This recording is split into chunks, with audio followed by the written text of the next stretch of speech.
No, hello. I didn't see you there. I'm super conveniently heading over the night watch for this abandoned movie theater. Totally not derivative at all. What more can I say that you don't already know?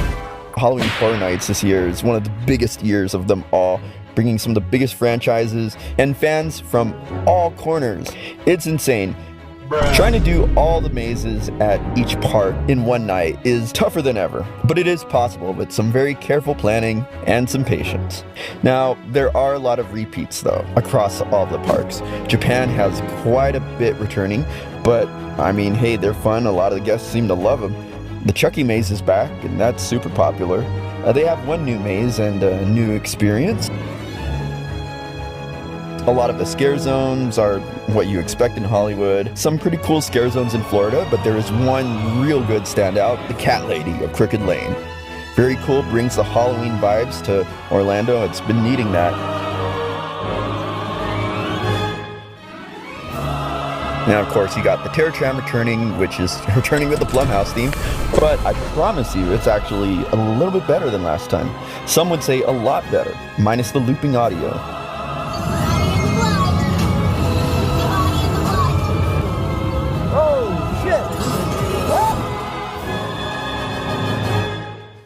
One of the biggest Horror Nights years in a long time, maybe if ever.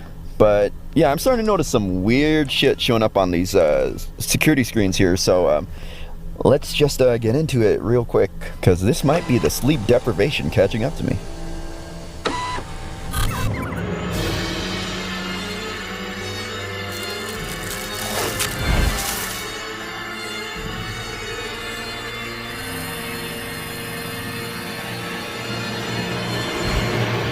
This year I'm going to try something a little different. No, this is not a ranking or a best of. Come on, we're not here to hate, but we're here to love. Several weasels of the Chewcast attended Halloween Horror Nights on either coast at one point or another this season. And I thought, well, let's show off everyone's top 3 haunted houses, in no particular order, just everyone's 3 faves, and each person's going to be indicated by a different colored coin, and of course going to keep the faves for each park separate. And yeah, since I'm strapped for time, I'm going to introduce each maze using the official Universal Studios summary.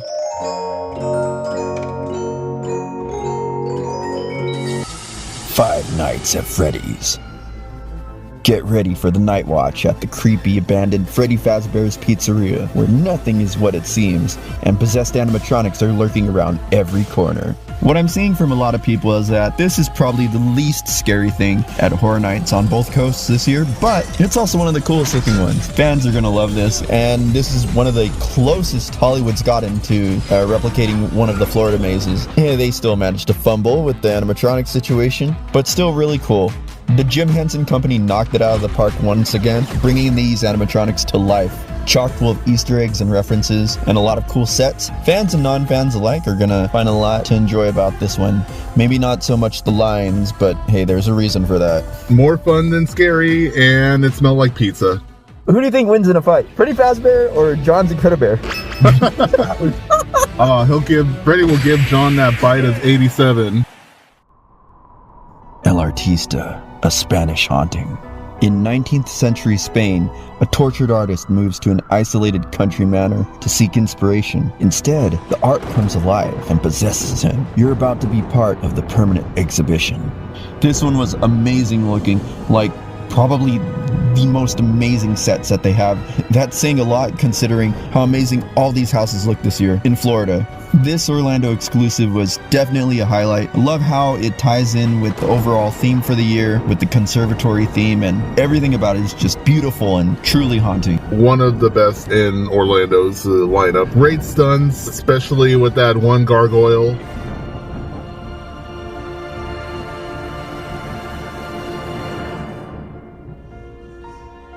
I love this one so much. It is a shame that something like this is only here for just a couple months or so.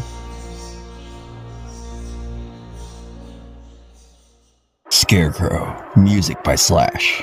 At an abandoned Depression-era farm, vengeance takes root. Scarecrows are taking revenge on those who ravage the land. The only harvest that will be reaped is you. Featuring an original new score by Slash. So I guess because there wasn't a Universal Monsters maze this year, Slash had to be put to work somehow. And I was in doubt, but I was pleasantly surprised because this is a pretty damn cool soundtrack. Yeah, this maze might be returning from 2022. And Scarecrow had its origins in Florida years ago, I think 2017. Of course, we got the quote-unquote scaled-down version, which is usually the case, but ours was pretty cool, even if it was compressed. And I love how it takes a page from Florida and really hides the actors' pop-up spots and things like that, and blends them into the environment in a way that they should be doing for all their mazes, to be honest. Well, this was definitely a great returning maze. It's got a decent score from Slash. Yeah, the premium version of this is over in Horror Unleashed in Vegas. But you know what? Especially with Slash's music, this one has a little something of its own. Jason Universe. Come face to face with the iconic horror villain, Jason Voorhees. Step into the terrifying world of this silent killer. Flee through the woods and into his sinister shack. Enter the summer camp where his gruesome legend began. Jason is back, and nothing can save you now. While it might not have been quite as scary as Insidious, this one is a pretty close front runner for being the quote-unquote Insidious of this year, because there's a lot of scares in this one, and especially in Florida's version, which honestly on all looks a lot better than Hollywood's cramped version of this, but Hollywood's is still pretty cool.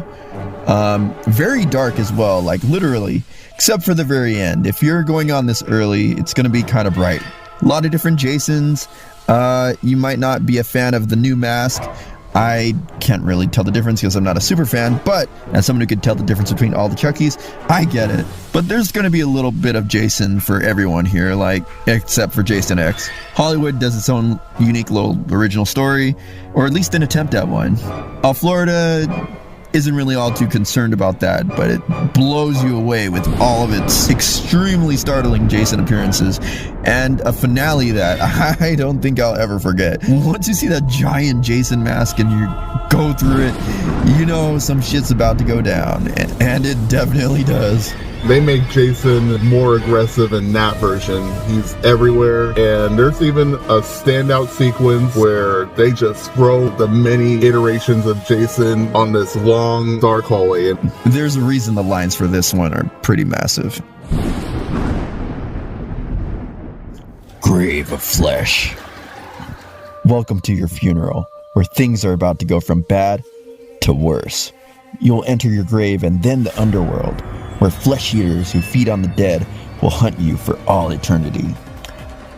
This is kind of a strange concept, I'm not gonna lie, and kind of a dark concept, but it doesn't take itself too seriously the more you get into it. There's a really cool effect when you look up and it's like you're seeing the outside of your grave from below. It's really strange. I have an idea still, and may not have the most personality, but I mean, these flesh eater creatures are pretty crazy. This one was a pretty good maze. It had a very creative premise. A lot of earth smells in here, and you definitely feel like you're 6,000 feet deep. Fallout. Face your fears in post-apocalyptic Los Angeles, for you will be attacked by raiders alongside the feral ghouls. Then you will counter characters such as Lucy, Maximus with the Brotherhood of Steel, and the famous bounty hunter, the Ghoul. Played by Walton Goggins. Walton Goggins. Walton Goggins. Oh, those damn Gouligans. You know, I loved a little bit of everything from like the Hollywood version and the Florida version. Obviously, the Florida version was bigger.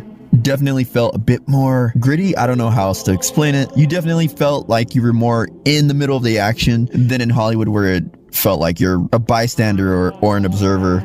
A lot of Lucy in both, which I always approve of. Kind of like Jason, they did a great job of doing their own different things. Like, for example, the one in Hollywood utilizes more animatronics, especially that cool-looking Yao Guai animatronic. Unfortunately, Hollywood did recycle something from a previous maze, and it looked painfully obvious. Florida's got even more scares, and both have plenty of Easter eggs regarding the games and the series. Hatchet and Chains, demon bounty hunters. They're the outlaws from hell. In this old west town, all hell is breaking loose. Red-hot lava demons are trying to possess everyone, melting everything in their path. Your only hope? Hatchet and Chains with their mystical weapons.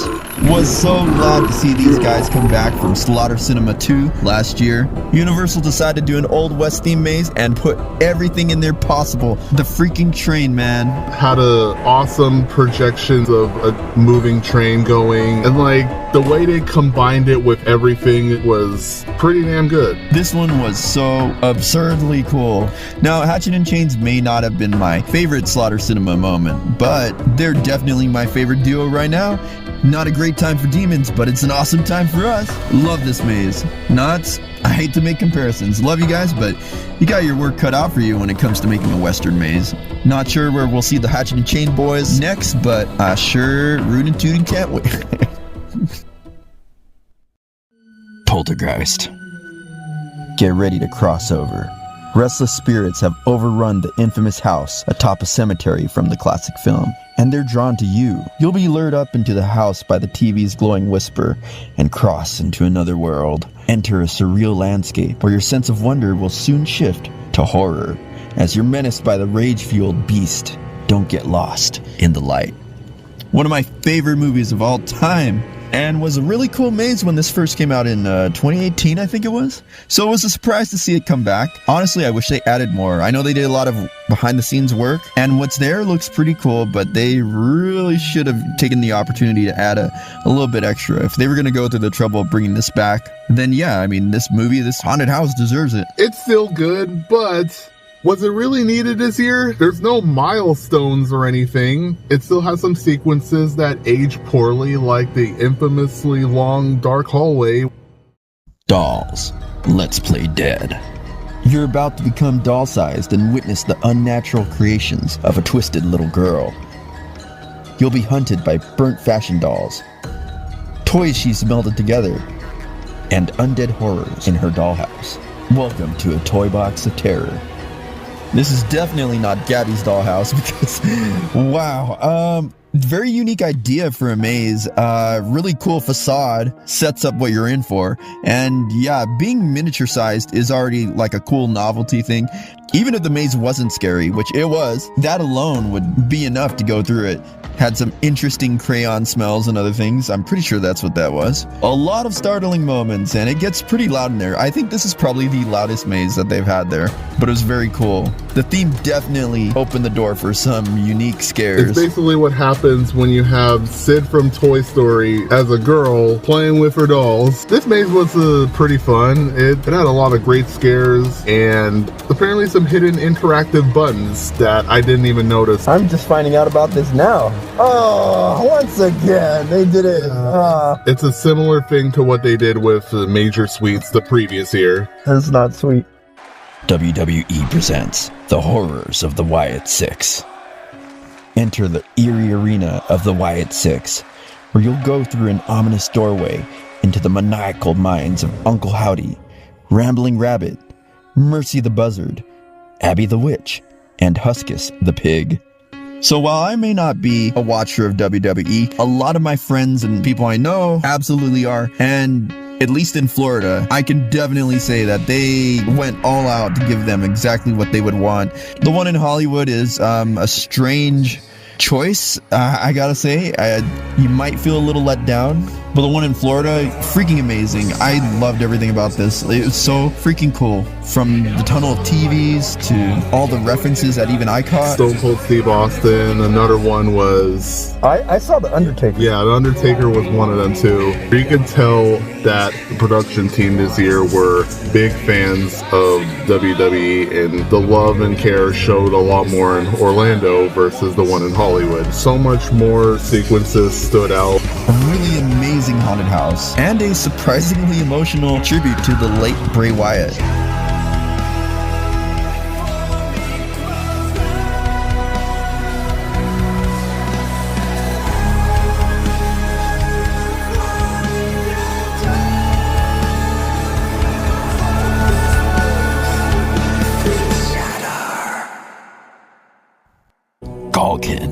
Monsters of the North. In a remote northern village, a wicked being rises from the dead, bringing a horde of monsters and demons to wreak havoc on the townspeople. Try to escape the belly of the beast.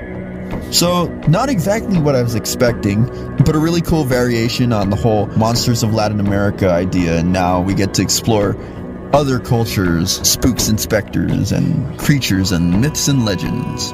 Not to compare it too much to monstruos, but this one doesn't really introduce or set you up for the specific creatures in quite the same way. But it was a really cool setting.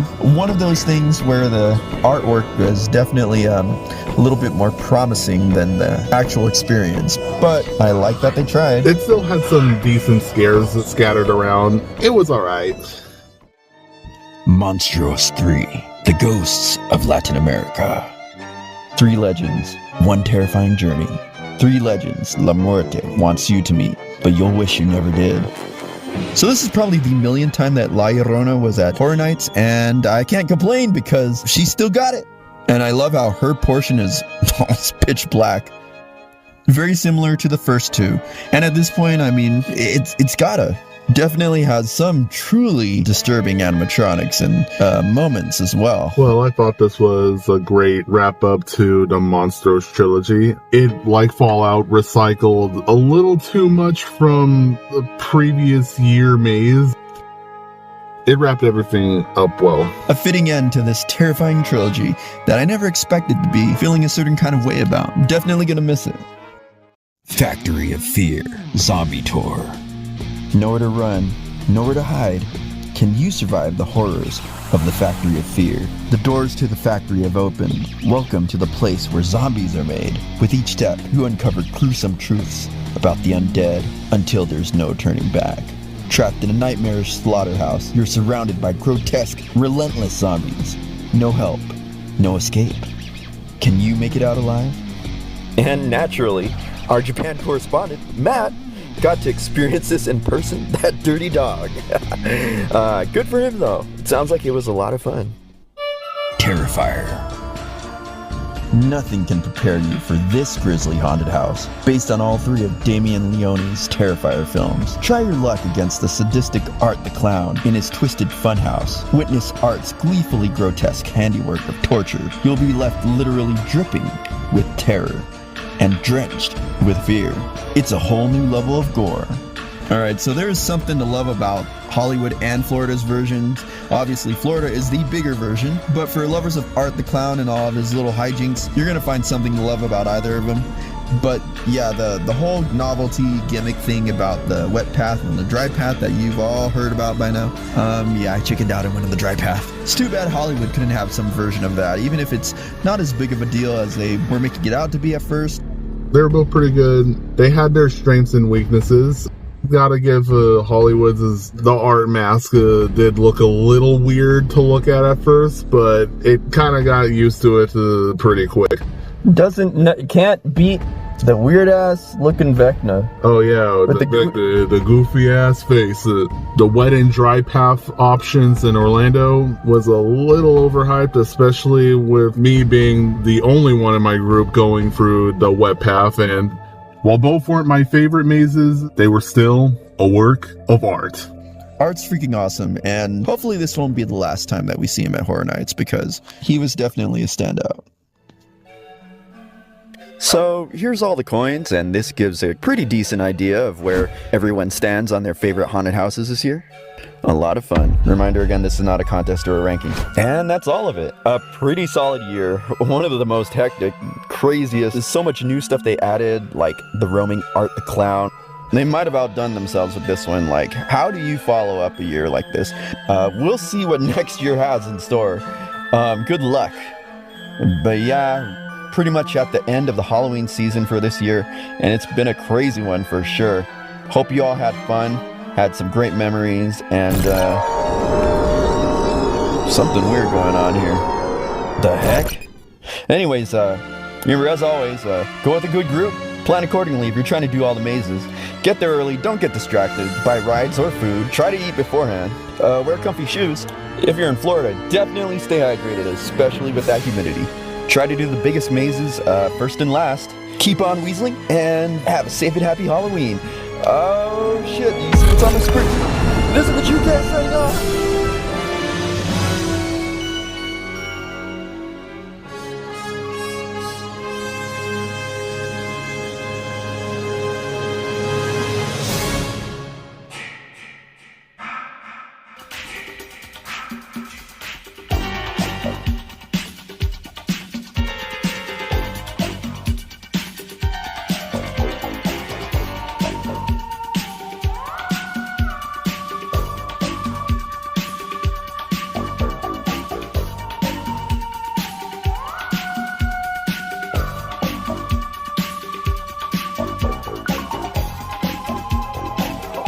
Coming.